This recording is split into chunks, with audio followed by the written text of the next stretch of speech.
అందరికీ నమస్కారం. ఈరోజు గ్రహణం అనే చక్కటి కథను విందామండి.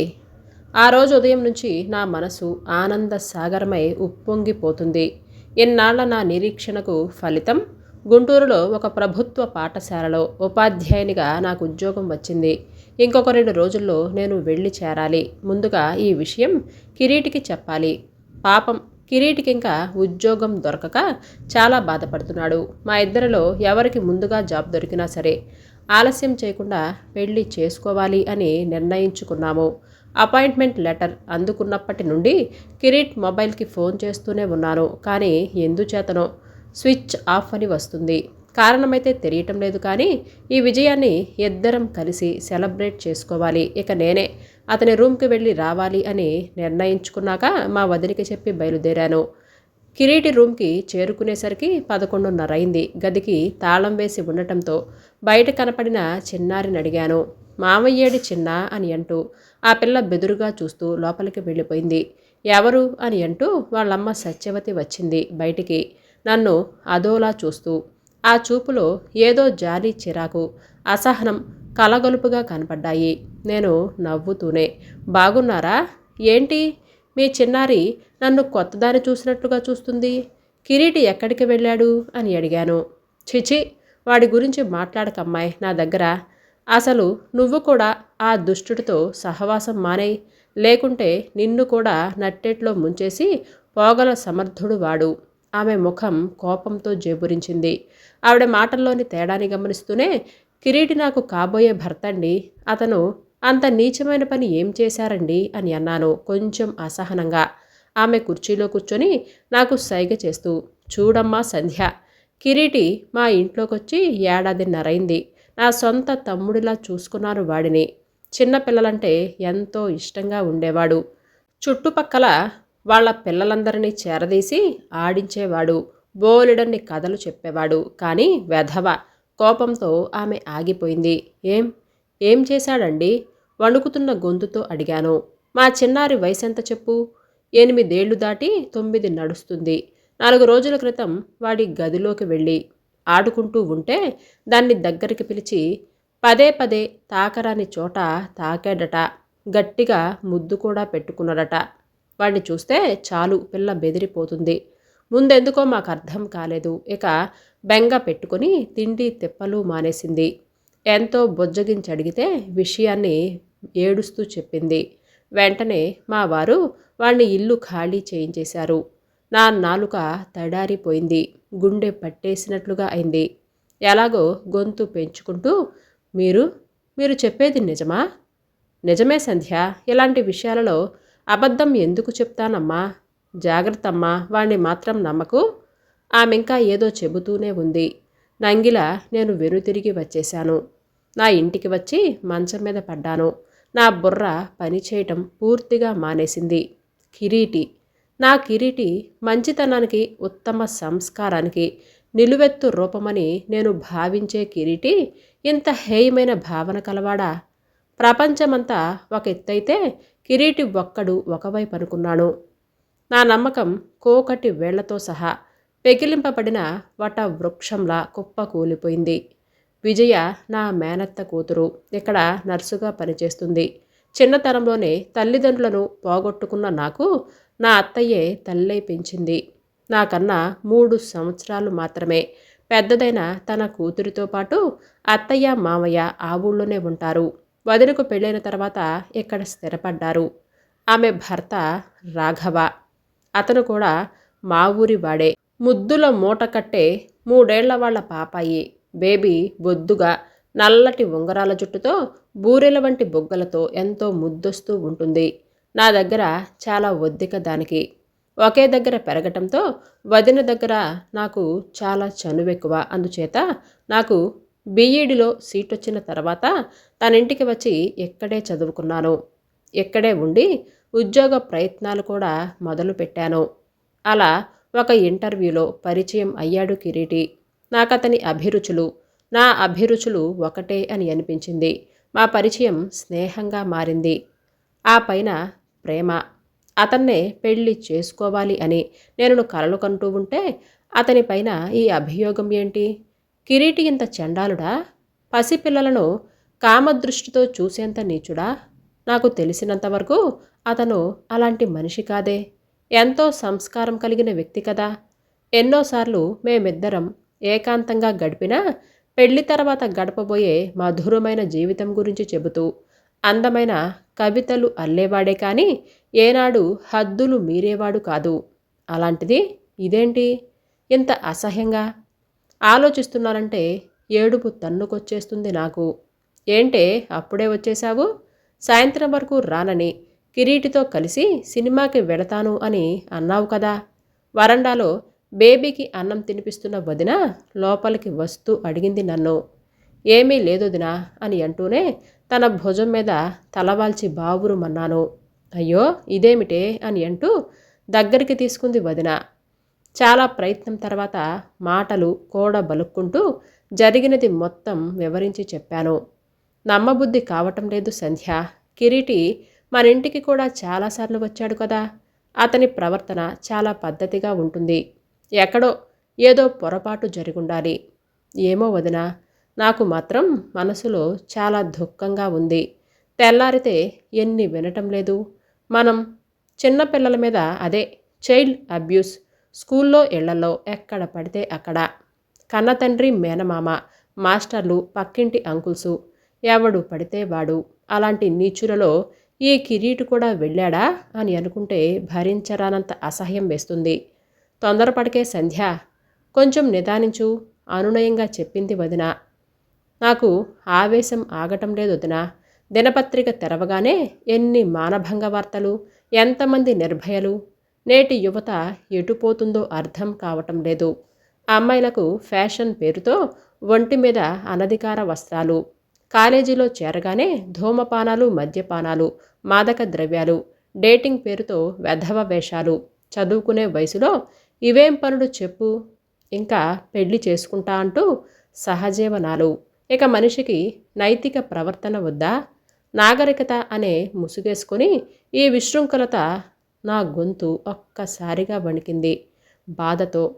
అందుకు కారణం ఓ రకంగా మీడియా కూడా కదా సంధ్య.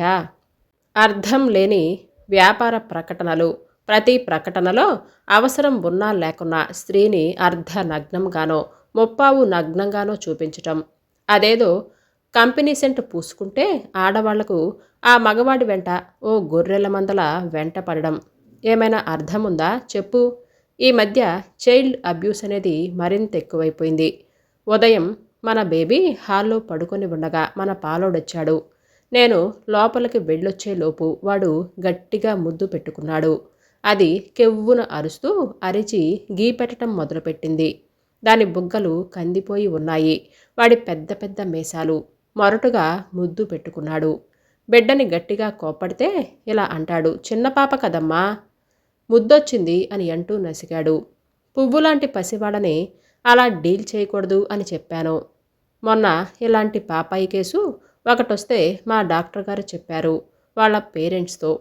అసలు ప్రతి తల్లి ఆడపిల్లలకు స్కూల్కి వెళ్ళే వయసు వచ్చిన తర్వాత మరింత జాగ్రత్తగా ఉండాలట. మనింటి వాడు, చుట్టుపక్కల వాళ్ళు మన పాపాయితో ఎలా ప్రవర్తిస్తున్నారు? పాపాయి అకస్మాత్తుగా డల్లయిందా? ఎవరినైనా చూసి భయపడుతుందా? ఇవన్నీ మనం గమనించుకోవాలి. ఇంటి దీపాన్ని కంటికి రెప్పలా కాపాడుకోవటం మన బాధ్యతే కదా. అందుకే అనుక్షణం వాళ్ళని కనిపెట్టుకొని ఉండాలి. వాళ్ళేదైనా చెప్పగానే తేలికగా తీసేయకుండా ఓపికగా వినాలి. ఎవరిపైన ఫిర్యాదు చేసినా వాళ్లను కసిరి కొట్టకుండా విని వాళ్లను నమ్మాలి కూడా. నౌకర్ల దగ్గర కానీ డ్రైవర్ల దగ్గర కానీ ఒంటరిగా వదిలిపెట్టకూడదు. 10 నుంచి 11 ఏళ్లు దాటాక వారి శరీరంలో రాబోతున్న మార్పుల గురించి వివరించి చెప్పాలి. అలాగే తీసుకోవలసిన జాగ్రత్తలు కూడా చెప్పాలి. ఎవరైనా మిస్బిహేవ్ చేస్తే వెంటనే తల్లిదండ్రులకు చెప్పగలిగేలా వారిని ముందుగానే ట్రైన్ చేయాలి. ఆడపిల్లలంటే సన్నజాజి మొగ్గల్లా దాన్ని విరిచివేయాలని మగవాళ్ళ నుండి జాగ్రత్తగా మనమే మన పిల్లల్ని కాపాడుకోవాలి. అవునొదినా, నువ్వు చెప్పింది నిజమే. కానీ చూడు కిరీటి, నేనెంతగానో నమ్మిన కిరీటి ఏం చేశాడో చూసావా? నా స్వరం దుఃఖంతో పూడుకుపోయింది. బాధపడకు సంధ్య, మనం కిరీటిని కలుసుకొని మాట్లాడదాం. ఏం జరిగిందో వివరంగా తెలుసుకుందాం. నాకు డ్యూటీ ఉంది కదా వదినా. నేను గుంటూరుకు రేపే వెళ్ళిపోవాలి. ఇంకోసారి కిరీటికి ఫోన్ ట్రై చేయి. చేస్తూనే ఉన్నాను వదినా, ఫోన్ పలకటం లేదు ఎందుకో. అయినా నీ నెంబర్ తెలుసు కదా అతనికి. అతనైనా చేయొచ్చు కదా నీకు. వదిన మాట పూర్తి కాకముందే మొబైల్ మోగింది.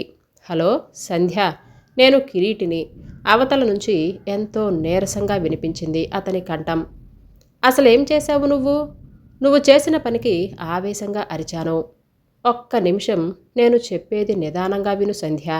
నా సెల్ ఫోన్ పోయింది, అందుకే నిన్ను కాంటాక్ట్ చెయ్యలేకపోయాను. సడన్గా నేను మా ఊరికొచ్చాను. నాకేమీ చెప్పొద్దు. నువ్వింత నేరానికి పాల్పడతావని నేనసలు కలలో కూడా ఊహించుకోలేదు.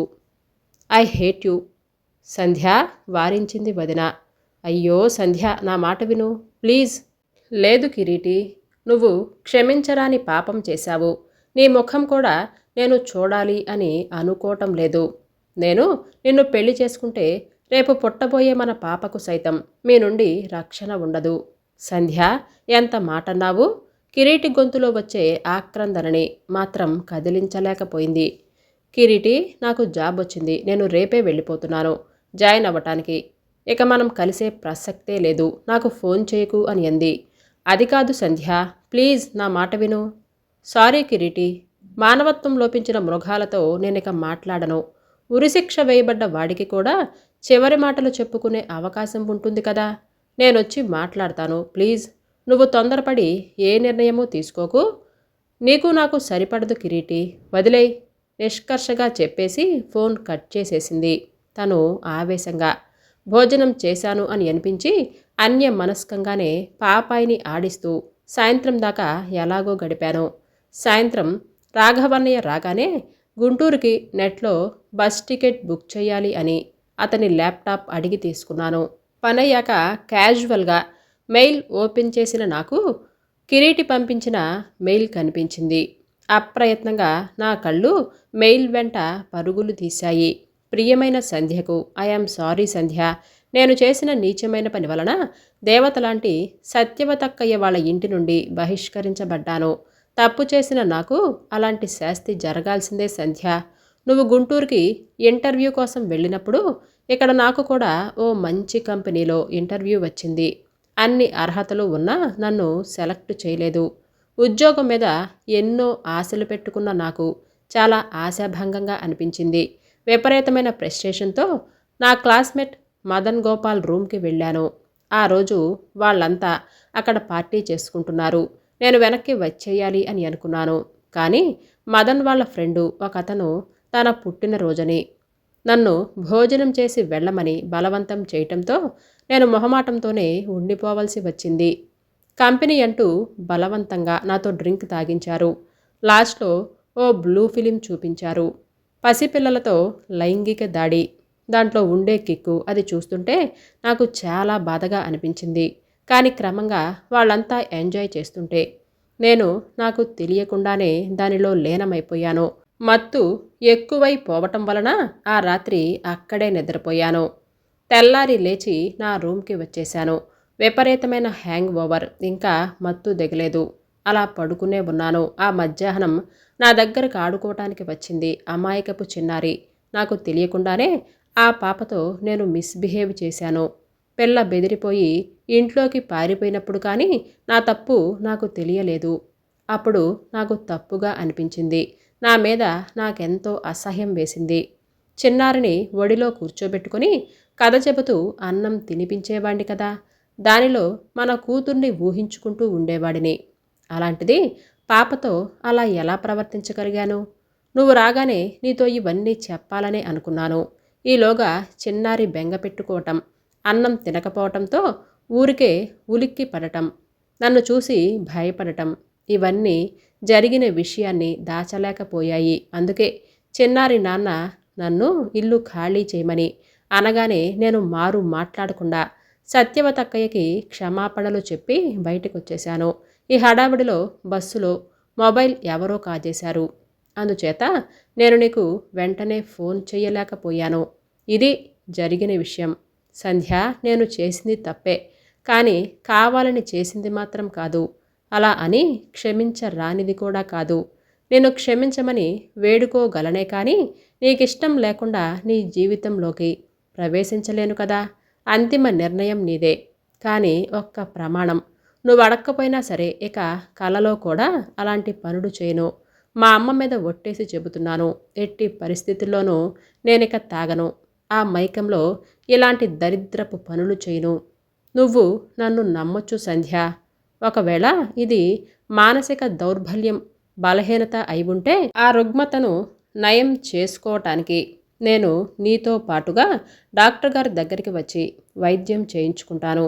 మరి నాకు ఒక్కటంటే ఒక్కటి అవకాశం ఇస్తావా? ఆశతో నీ కిరీటి. నాకు తెలియకుండానే 4-5 సార్లు ఆ లేఖను చదివాను. ఎంతో నిజాయితీగా, దేనంగా కిరీటి చెబుతున్న మాటలవి నా మనసులో ప్రతిధ్వనించసాగాయి. చెడలవాట్లు దట్టంగా ముసురుకునే చీకటి లాంటివి.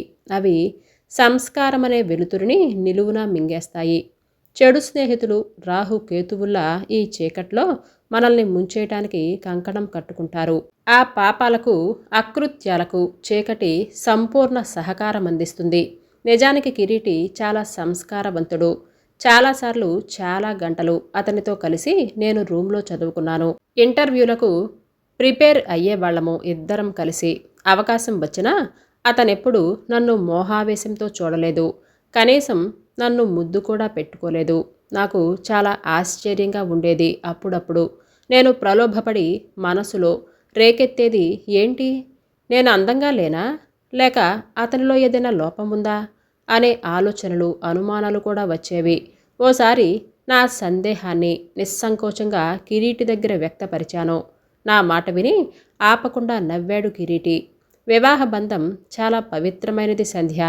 ఎంతో ఇష్టపడి ఒకటయ్యే ఇద్దరు వ్యక్తులు తమ ప్రతి అనుభూతిని తొలిరైనాడు పంచుకుంటూనే కదా ఆ రాత్రికి సార్థకత.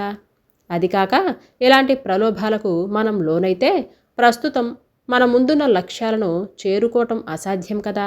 ఇప్పుడు మనం పెళ్లి చేసుకోవాలంటే వెంటనే ఉద్యోగం రావాలి. అవి రావాలంటే ఇలాంటి కోరికలకు చెక్ పెట్టాలి అని అంటూ బుద్ధుడిలా జ్ఞాన బోధ చేశాడు. పాఠం వినలేక నేను దండం పెట్టేశాను. అది గుర్తుకొచ్చి తెరలు తెరలుగా నవ్వొచ్చింది నాకు. అనుకోకుండా మనసు కూడా తేలికైపోయింది. ప్రేమ యొక్క ప్రథమ లక్షణం క్షమ. నెలవంక వంటి చిరునవ్వు లీలగా నా పెదవులపై కదలాడుతూ ఉంటే మళ్ళీ లాగిన్ అయ్యాను కిరీటి మెయిల్కి జవాబు రాసేందుకు. కథ పేరు గ్రహణం. రచన నందూరి సుందరి నాగమణి గారు. ఈ కథ మీకు నచ్చిందా అండి? అయితే సబ్స్క్రైబ్ చేయటం, లైక్ చేయటం, షేర్ చేయటం మర్చిపోవద్దు. రేపు సరికొత్త వీడియోతో మళ్ళీ మీ ముందుకు వస్తాను. అంతవరకు బాయ్.